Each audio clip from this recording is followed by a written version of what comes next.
मृत्यु एक ऐसा शब्द जिसे सुनते ही इंसान का दिल थोड़ी देर के लिए रुक सा जाता है। चाहे कोई कितना भी अमीर हो, ताकतवर हो, धार्मिक हो या नास्तिक, इस सवाल से कोई नहीं बच सकता कि मरने के बाद क्या होता है। क्या सब कुछ खत्म हो जाता है या फिर कोई यात्रा शुरू होती है? क्या आत्मा सच में शरीर छोड़ देती है या ये सिर्फ किताबों की बातें हैं? आज इस वीडियो में हम उसी रहस्य के अंदर उतरने वाले हैं जिसे जानकर लाखों लोग रात में सो नहीं पाते। कल्पना कीजिए, एक इंसान अपने अंतिम पल में है, चारों तरफ परिवार खड़ा है, डॉक्टर मशीनों को देख रहा है, दिल की धड़कन धीमी होती जा रही है। अचानक सब कुछ शांत।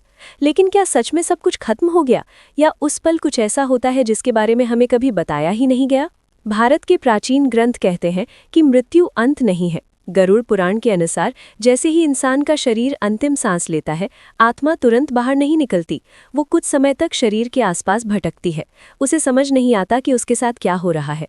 वो अपने ही शरीर को नीचे पड़ा देखती है, अपनों को रोते हुए देखती है, लेकिन ना तो वो बोल सकती है और ना ही किसी को छू सकती है।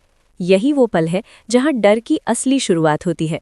शास्त्र कहते हैं कि आत्मा उस समय सबसे ज्यादा असहाय होती है।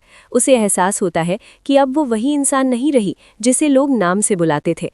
अब उसका कोई नाम नहीं, कोई पहचान नहीं, सिर्फ कर्म है, अच्छे या बुरे। यही वजह है कि हमारे यहाँ मृत्यु के बाद तुरंत पूजा पाठ, मंत्र और शांति कर्म किए जाते हैं ताकि आत्मा को रास्ता मिल सके। अब सवाल उठता है, 13 दिन का क्या रहस्य है? क्यों कहा जाता है कि 13 दिनों तक आत्मा पृथ्वी और यमलोक के बीच यात्रा करती है? गरुड़ पुराण के अनुसार मृत्यु के बाद आत्मा को यमदूत लेने आते हैं। ये वही यमदूत होते हैं जिनका नाम सुनते ही इंसान कांप जाता है। लेकिन सच्चाई ये है कि यमदूत सबके लिए एक जैसे नहीं होते। जो इंसान जीवन में अच्छे कर्म करता है उसके लिए यमदूत भी शांत और मार्गदर्शक की तरह होते हैं। लेकिन जिसने दूसरों को दुख दिया, धोखा किया, निर्दयता से जीवन जिया, उसके लिए यही यमदूत डरावने बन जाते हैं। आत्मा को एक सूक्ष्म शरीर मिलता है जिसमें वो भूख, प्यास, दर्द और भय महसूस करती है। रास्ते में उसे ऐसे स्थानों से गुजरना पड़ता है जहां उसके कर्म सामने आते हैं।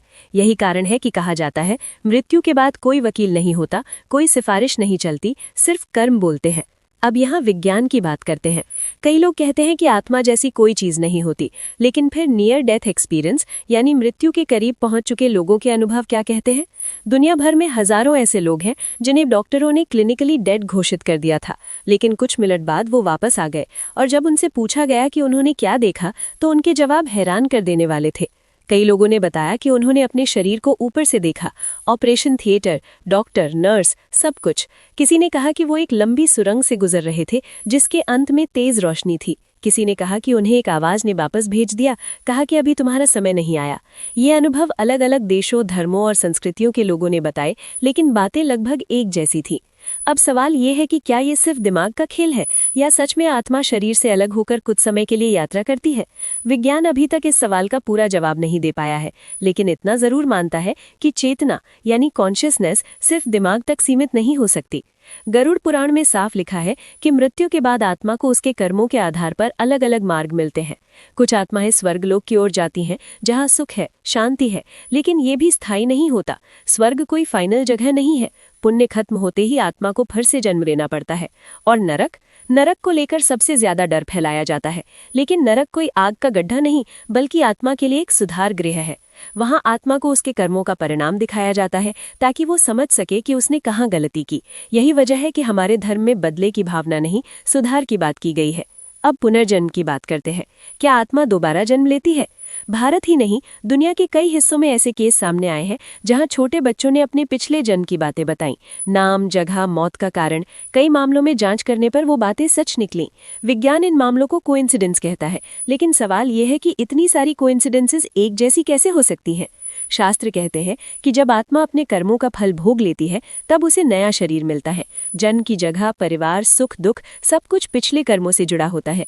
यही कारण है कि कोई अमीर घर में जन्म लेता है, कोई गरीब में, कोई जन्म से स्वस्थ, कोई बीमारी के साथ। ये सजा नहीं है, बल्कि संतुलन है। अब एक डरावना सवाल, क्या आत्मा पृथ्वी पर भटकती है?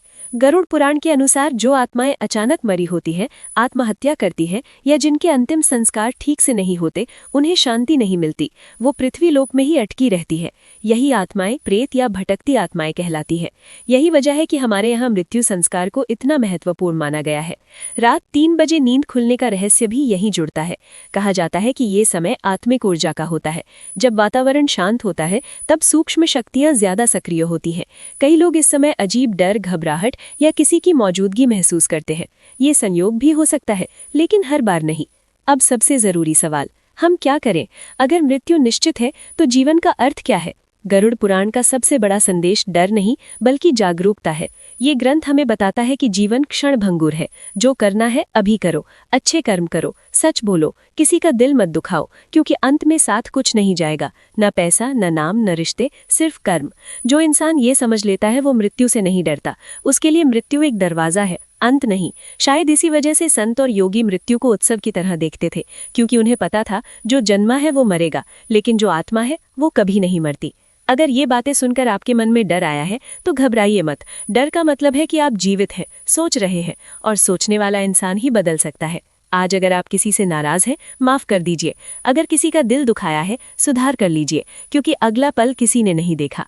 मृत्यु से बड़ा कोई शिक्षक नहीं और जीवन से बड़ा कोई अवसर नहीं। अगर ये वीडियो आपको सोचने पर मजबूर कर दे तो समझिए इसका उद्देश्य पूरा हुआ।